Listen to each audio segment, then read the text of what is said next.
അടുത്തതായി പോകുന്നത് ശബരിമലയിൽ നിന്നും സനോജ് സുരേന്ദ്രൻ തയ്യാറാണ്. Sanoj, good morning. Good morning Vinisha, good morning. Okay, ധനുമാസം 1-ാം തീയതിയാണ്, ഒരു മാസം പിന്നിട്ടിരിക്കുന്നു. വൃശ്ചിക മാസം കഴിഞ്ഞ് എങ്ങനെയാണ് ശബരിമലയിലെ തിരക്കുകൾ? ഇന്നും ഇന്നലെയും അവധി ദിവസമാണ്. കഴിഞ്ഞ ദിവസങ്ങളിലൊക്കെ ശബരിമലയിലെ തിരക്കായിരുന്നു വാർത്തയിലെ താരം. ശബരിമലയിൽ ഇപ്പോഴെങ്ങനെയാണ് തിരക്കുകൾ? ഭക്തജന തിരക്കുണ്ടോ? ഒപ്പം തീർത്ഥാടകർക്കുള്ള സൗകര്യങ്ങൾ വർദ്ധിപ്പിക്കുമെന്ന് കഴിഞ്ഞ ദിവസം തന്നെ ദേവസ്വം ബോർഡ് പ്രസിഡന്റ് പറഞ്ഞിരുന്നു. ഇന്ന് അല്പസമയത്തിനകം അദ്ദേഹം നമ്മൾക്ക് അതിഥിയായി എത്തുമെന്നും പ്രതീക്ഷിക്കാം, അല്ലേ?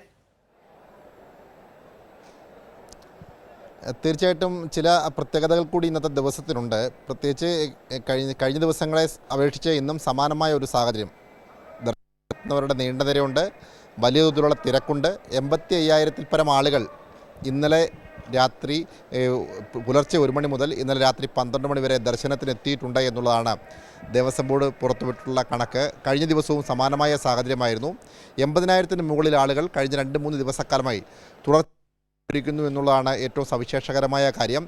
വലിയ തോതിലുള്ള തിരക്ക് അനുഭവപ്പെടുമ്പോഴും സന്നിധാനത്ത് കാര്യമായ പ്രശ്നങ്ങളൊന്നുമില്ലാതെ തന്നെ വരുന്ന തീർത്ഥാടകർക്ക് സുഖദർശനം നടത്തി മടങ്ങാൻ കഴിയുന്നു എന്നുള്ളത് ഏറെ ആശ്വാസകരമായ ഒരു കാര്യം തന്നെയാണ്. ഇന്നലെ വൈകുന്നേരത്തോടുകൂടി ചില VIP കൂടി ദർശനത്തിനായി എത്തിയിരുന്നു. അതിൽ പ്രധാനപ്പെട്ട ആൾ എന്ന് പറയപ്പെടുന്നത് ഹൈക്കോടതിയുടെ ജഡ്ജിയായിട്ടുള്ള ദേവൻ രാമചന്ദ്രനാണ്. അദ്ദേഹവും അദ്ദേഹത്തിൻ്റെ കുടുംബാംഗങ്ങൾക്കൊപ്പമാണ് ദർശനത്തിനായി എത്തിയത്. ഇന്നലെ രാത്രി സന്നിധാനത്തുണ്ടായിരുന്നു. ഇന്ന് പുലർച്ചെയും അവർ ദർശനം നടത്തി. അല്പസമയത്തിനകം അവർ മലയിറങ്ങും. അതുപോലെ തന്നെ പ്രധാനപ്പെട്ട 2 നേതാക്കന്മാർ, കോൺഗ്രസിൻ്റെ നേതാക്കന്മാരായിട്ടുള്ള കാസർഗോഡ് MP രാജ്മോഹൻ ഉണ്ണിത്താനും അതുപോലെ തന്നെ വടകര MP K മുരളീധരനും ഇന്നലെ ദർശനത്തിലെത്തിയിരുന്നു. അവരും ഇന്നലെ സന്നിധാനത്ത് ക്യാമ്പ് ചെയ്തു. അവരും ഇന്ന് മടങ്ങുകയാണ്. ഒപ്പം തന്നെ ഇന്ന് മുതൽ കണക്കിലെടുത്തും മുൻ വർഷങ്ങളെ അപേക്ഷിച്ച് വലിയ തോതിലുള്ള കുഞ്ഞുങ്ങൾ ദർശനത്തിനായി സന്നിധാനത്തേക്ക് എത്തുന്നു. അതുകൊണ്ട് തന്നെ അതിൻ്റെ അടിസ്ഥാനത്തിൽ കുട്ടികൾക്ക് പ്രത്യേക ദർശന സൗകര്യം ഒരുക്കാം, എങ്ങനെ കഴിയുമെന്നുള്ളതിനെ സംബന്ധിച്ചുള്ള ഒരു ആലോചന തിരുവിതാംകൂർ ദേവസ്വം ബോർഡിൻ്റെ ഭാഗത്തുനിന്നും ഉയർന്നിരുന്നു. മാത്രമല്ല അവർക്ക് ക്യൂ കോംപ്ലക്സിൽ പ്രത്യേക ക്യൂ എന്നിവയിലേക്ക് പോകുകയും അവർക്ക് സുഖദർശനം സാധ്യമാവാതെ വരുന്ന ഒരു സാഹചര്യമുണ്ട്. അതിൻ്റെ അടിസ്ഥാനത്തിൽ മണികണ്ഠന്മാരെയും കൊച്ചു മാളികപ്പുറങ്ങളെയും അതുപോലെ പ്രായമായ മാളികപ്പുറങ്ങളെയും അതുപോലെ ശാരീരിക വെല്ലുവിളികൾ നേരിടുന്ന ആളുകൾക്കും സുഖദർശനം ഒരുക്കുന്നതിൻ്റെ ഭാഗമായി സോപാനത്തിൻ്റെ മുമ്പിൽ 4-5 ദർശനം നടത്തി ഒരു ക്രമീകരണം ദേവസ്വം ബോർഡ് ഏർപ്പെടുത്തിയിട്ടുള്ളത്. അതിലേറ്റവും മുൻനിരയിലുള്ള ഭാഗത്ത് കുഞ്ഞുങ്ങൾക്ക് ദർശനത്തിന് വേണ്ടിയുള്ള ക്രമീകരണം ഏർപ്പെടുത്തും. കുഞ്ഞുങ്ങളെന്ന് പറയുമ്പോൾ കുഞ്ഞുങ്ങൾ ഒറ്റയ്ക്ക് പോയി ദർശനം നടത്തി പോകാൻ കഴിയുന്ന ഒരു സാഹചര്യമില്ല. അതുകൊണ്ട് ഓരോ കുട്ടികൾക്കൊപ്പവും അവരുടെ കൂടെ വരുന്ന രക്ഷകർത്താക്കൾ ആരാണോ അവരെ കൂടി ആ ഡ്രോയിലൂടെയാണ് കടത്തിവിടുക. അങ്ങനെ കുട്ടികൾക്ക് സുഖകരമായ ദർശനം ഒരുക്കുന്നതിൻ്റെ ഭാഗമായിട്ടുള്ള ക്രമീകരണം ഇന്നു മുതൽ സന്നിധാനത്ത് ഏർപ്പെടുത്തുകയാണ്.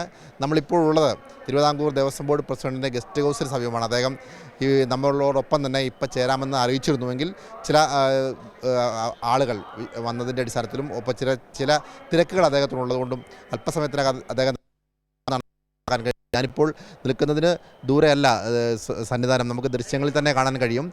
ക്യൂ കോംപ്ലക്സിനുള്ളിൽ ഇപ്പോഴും വലിയ തോതിലുള്ള തിരക്ക് അനുഭവപ്പെടുന്നുണ്ട്. തീർത്ഥാടകർ ദർശനത്തിനായി കാത്തു നിൽക്കുന്ന കാഴ്ച നമുക്ക് അവിടെ നിന്ന് കാണാൻ കഴിയുന്നുണ്ട്. അപ്പോൾ സ്വാഭാവികമായും വലിയ തോതിലുള്ള തിരക്ക്, ഞാൻ മുമ്പ് സൂചിപ്പിച്ചതുപോലെ തന്നെ വലിയ തോതിലുള്ള തിരക്ക് ഇന്ന് ശബരിമലയിൽ അനുഭവപ്പെടുന്നുണ്ട് എന്നുള്ളതാണ് വസ്തുത.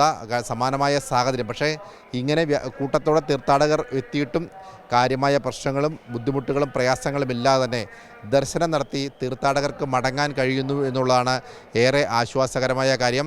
8-ാം തീയതിയാണ് ശബരിമലയിൽ വലിയ തോതിലുള്ള തിരക്ക് അനുഭവപ്പെടുകയും പിന്നെ അതിനകത്ത് ചെറിയ പരാതികൾ ഉയരുകയും ചില തീർത്ഥാടകർ വലിയ ബുദ്ധിമുട്ട് നേരിടുകയും ചെയ്യുന്ന സാഹചര്യമുണ്ടായത്. അന്ന് തന്നെ സർക്കാർ സംവിധാനങ്ങൾ ഉണർന്ന് പ്രവർത്തിക്കുകയും മുഖ്യമന്ത്രി തന്നെ പ്രത്യേക യോഗം വിളിച്ചു ചേർത്തു. വിവിധ വകുപ്പ് മേധാവികളെ വിളിച്ചു ചേർത്തു. ദേവസ്വം ബോർഡ് മന്ത്രിയും ആ യോഗത്തിൽ പങ്കെടുത്തു.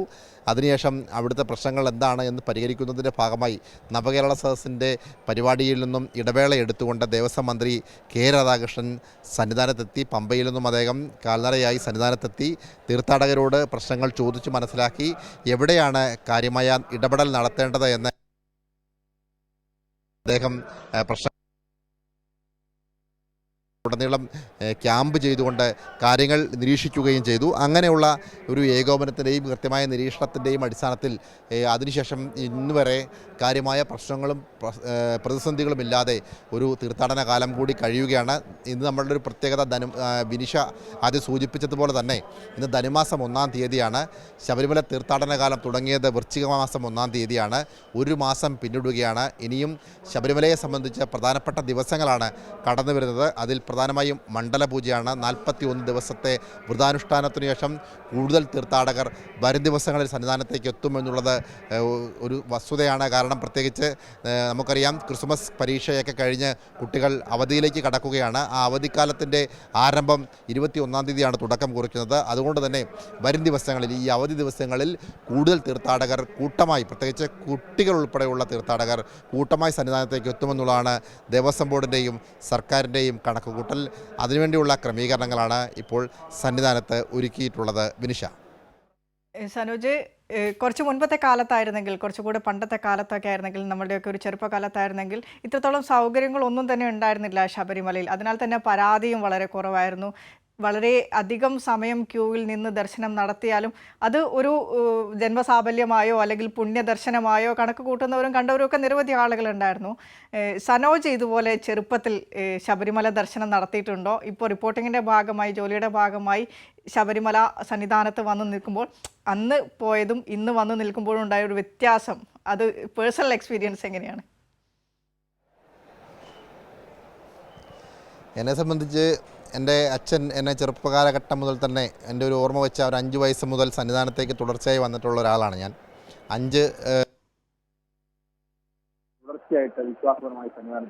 വിശ്വാസപരമായി സന്നിധാനത്തേക്ക് എത്തിയിട്ടുണ്ട്.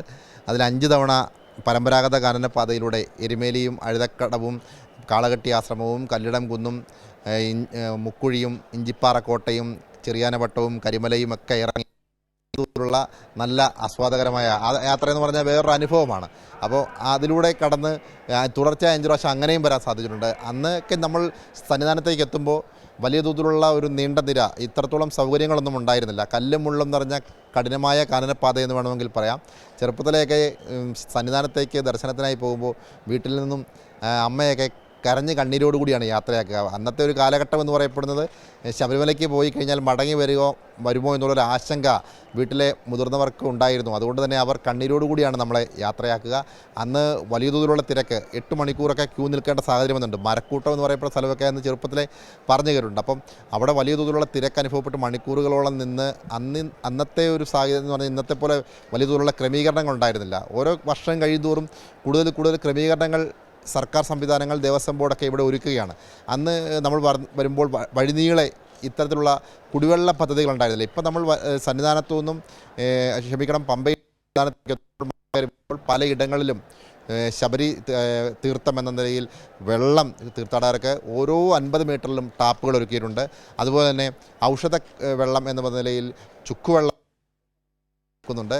ഒപ്പം തന്നെ മല കയറി വരുന്ന തീർത്ഥാടകർക്ക് എന്തെങ്കിലും ബുദ്ധിമുട്ടുകൾ ഉണ്ടാവുകയാണെങ്കിൽ, ശ്വാസകോശ സംബന്ധമായ ബുദ്ധിമുട്ടുകൾ ഉണ്ടാകുകയാണ്, പ്രത്യേകിച്ച് കോവിഡിന് ശേഷം വലിയ തോതിലുള്ള ബുദ്ധിമുട്ടുകൾ തീർത്ഥാടകർ നേരിട്ടിട്ടുണ്ട്.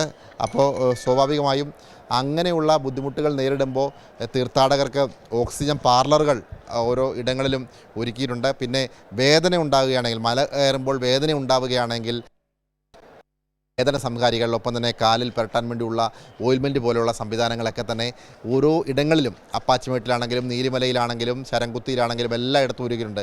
എൻ്റെയൊക്കെ ചെറുപ്പത്തിൽ വരുമ്പോൾ അങ്ങനെ ആയിരുന്നില്ല. എൻ്റെ ചെറുപ്പത്തിൽ വരുമ്പോൾ സന്നിധാനത്തേക്ക് ഈ അതായത് സന്നിധാനത്ത് കടകമ്പോളങ്ങൾ മറ്റിടങ്ങളിലേക്കൊക്കെ സാധനങ്ങൾ എത്തിച്ചുകൊണ്ടിരുന്നത് കഴുതപ്പുറത്തായിരുന്നു. അങ്ങനെയുള്ള ഒരു സാഹചര്യമായിരുന്നു പണ്ട് കാലഘട്ടങ്ങളിൽ ഉണ്ടായിരുന്നത്. ഇന്ന് കഴുതകളെ കാണാനില്ല. ഇന്ന് സന്നിധാനം മുതൽ പമ്പ വരെ ചന്ദ്രാനന്ദൻ റോഡും സ്വാമി അയ്യപ്പൻ റോഡും കോൺക്രീറ്റ് ആക്കിയിട്ടുണ്ട്. അങ്ങനെയുള്ള വലിയ തോതിലുള്ള ക്രമീകരണങ്ങൾ ഏർപ്പെടുത്തിയിട്ടുണ്ട്. എൻ്റെ ചെറുപ്പകാലത്തിൽ ത്യാഗനിർഭരമായ ഒരു യാത്രയായിരുന്നു. തീർത്ഥാടനം എന്ന് പറയുന്നത് വലിയ ബുദ്ധിമുട്ടുകൾ നിറഞ്ഞ, പ്രയാസങ്ങൾ നിറഞ്ഞ ഒരു യാത്രയാണ് എന്ന് വിശ്വസിക്കുന്ന ആളാണ്. അപ്പോൾ സ്വാഭാവികമായിട്ടും ഇന്ന് കുറേ കൂടി സൗകര്യങ്ങൾ സന്നിധാനത്ത് ഒരുക്കിയിട്ടുണ്ട്. പ്രത്യേകിച്ച് ഒരു കാനന ക്ഷേത്രമാണ്, വനത്തിനുള്ളിൽ അധിവസിക്കുന്ന ക്ഷേത്രമാണ്. അതുകൊണ്ട് തന്നെ തീർത്ഥാടകർ വലിയ തോതിൽ കടന്നു വരുമ്പോൾ വലിയ തിരക്ക് അനുഭവപ്പെടും. ഇതിനെക്കാട്ടിലും മനോഹരമായ ഒരു യാത്ര എന്ന് പറയപ്പെടുന്നതാണ് പെരിയാറിൽ നിന്നും പുല്ലുമേട് കൂടുതലായും ആളുകൾ തീർത്ഥാടകർ പുല്ലുമേട് വഴി സന്നിധാനത്തേക്ക് എത്തുന്ന ഒരു കാഴ്ചയാണ് നമുക്ക് കാണാൻ കഴിയുന്നത്. പ്രത്യേകിച്ച് അതായത് ഈ ശബരിമല പമ്പയിലൂടെ കടന്നു വരുന്ന തീർത്ഥാടകരുടെ തിരക്ക് കണക്കിലെടുക്കുമ്പോൾ പലപ്പോഴും 8 മണിക്കൂറൊക്കെ ക്യൂ നിൽക്കേണ്ട സാഹചര്യം വരുന്നുണ്ട്. പക്ഷേ ഈ പുല്ലുമേട് വഴി വന്നു കഴിഞ്ഞാൽ തീർത്ഥാടകർക്ക് അത്രയും സമയം ക്യൂ നിൽക്കേണ്ടി വരത്തില്ല. കാരണം ഈ ദേവസ്വം ബോർഡിൻ്റെ സന്നിധാനത്തിന് മുമ്പിലുള്ള ക്യൂ കോംപ്ലക്സിൽ ഒരു 2-3 മണിക്കൂർ എത്ര വലിയ തിരക്കുണ്ടെങ്കിലും നിന്നാൽ മതി എന്നുള്ളതുകൊണ്ട് തന്നെ ഇപ്പോൾ പുല്ലുമേട് വഴിയുള്ള തീർത്ഥാടകരുടെ എണ്ണത്തിൽ വലിയ തോതിലുള്ള വർധനമുണ്ട്. ഇത്തവണ ഇതുവരെ ഏകദേശം 33,000-ൽ പരം തീർത്ഥാടകർ പുല്ലുമേട് വഴി ദർശനം നടത്തി എന്നുള്ളതാണ് കണക്ക്. മുൻവർഷങ്ങളെ അപേക്ഷിച്ച് ഇത് കൂടുതലുമാണ് വിനിഷ. ശരി സനോജ്, ശബരിമല കയറ്റം കഠിനം പൊന്നയ്യപ്പ എന്ന് തന്നെയാണ് ശബരിമലയിലെ മുൻപ് പോയ വിശേഷങ്ങൾ പങ്കുവെച്ച് സനോജ് പറയും. സനോജിനോട് അമ്പിളി ഗുഡ് മോർണിംഗ് പറയാൻ പറഞ്ഞിട്ടുണ്ട്. സന്നിധാനത്ത് നിന്നും സനോജിൻ്റെ ഗുഡ് മോർണിംഗ് ഞാൻ തിരിച്ചമ്പിളിക്ക് പറഞ്ഞേക്കാം. സനോജ് സുരേന്ദ്രനാണ് ശബരിമലത്തെ വിശദമായ സമഗ്രമായ വിവരങ്ങൾ നൽകിയത്. എത്രത്തോളം സൗകര്യങ്ങളാണ് ശബരിമല തീർത്ഥാടകർക്ക് വേണ്ടി സർക്കാരിൻ്റെ നേതൃത്വത്തിൽ സജ്ജീകരിച്ചിട്ടുള്ളത്. ഒരു തീർത്ഥാടന കാലയളവിന് മുൻപേ തന്നെ അത്തരം ക്രമീകരണങ്ങളെല്ലാം തന്നെ നടത്തിയിരുന്നു. ഒരു തീർത്ഥാടകന് പോലും ദർശനം ബുദ്ധിമുട്ടായി നടത്തരുത് എന്ന കൃത്യമായ നിർബന്ധ ബുദ്ധിയോടുകൂടി തന്നെയായിരുന്നു സർക്കാർ ഇത്തരം പ്രവർത്തനങ്ങളെല്ലാം തന്നെ ക്രമീകരിച്ചത്. നേരത്തെ സനോജ് സുരേന്ദ്രൻ തന്നെ പറഞ്ഞു, ദേവസ്വം മന്ത്രി നവകേരള സദസ്സിനിടയിൽ വന്ന് ഈ ദേവസ്വം നേരിട്ടെത്തി ശബരിമലയിലെത്തി സന്നിധാനത്തെത്തി അവിടെയുള്ള എല്ലാ പ്രശ്നങ്ങളെയും നേരിട്ട് എന്താണ് ഇനി ഒരു അപാകതയുള്ളത്, ഇനി പരിഹരിക്കേണ്ട പ്രശ്നങ്ങൾ എന്താണ് എന്ന് നേരിട്ട് വിലയിരുത്തി അതിനുവേണ്ട നിർദ്ദേശങ്ങൾ കൊടുത്ത് മടങ്ങിയത്. അത്രത്തോളം കരുതലാണ്, അത്രത്തോളം നിർദ്ദേശങ്ങളും ക്രമീകരണങ്ങളും സജ്ജീകരണങ്ങളും ഏർപ്പെടുത്തിയാണ് ശബരിമലയെ സർക്കാർ കാണുന്നത്. ശബരിമല തീർത്ഥാടന കാലത്തെ ഒരു ബുദ്ധിമുട്ടും കൂടാതെ ഒരു തീർത്ഥാടകനും ഒരു ബുദ്ധിമുട്ട് പോലും ഉണ്ടാകാതെ സുഖകരമായ ഒരു തീർത്ഥാടനമാകട്ടെ എന്ന് തന്നെയുള്ള നിർബന്ധ ബുദ്ധിയോടുകൂടിയാണ് എല്ലാ സർക്കാർ സംവിധാനങ്ങളും പ്രവർത്തിക്കുന്നത്. അതിനുവേണ്ടിയുള്ള എല്ലാ സജ്ജീകരണങ്ങളും ഒരുക്കിയ വിശേഷങ്ങളൊക്കെയാണ് സനോജ് സുരേന്ദ്രൻ പങ്കുവച്ചത്.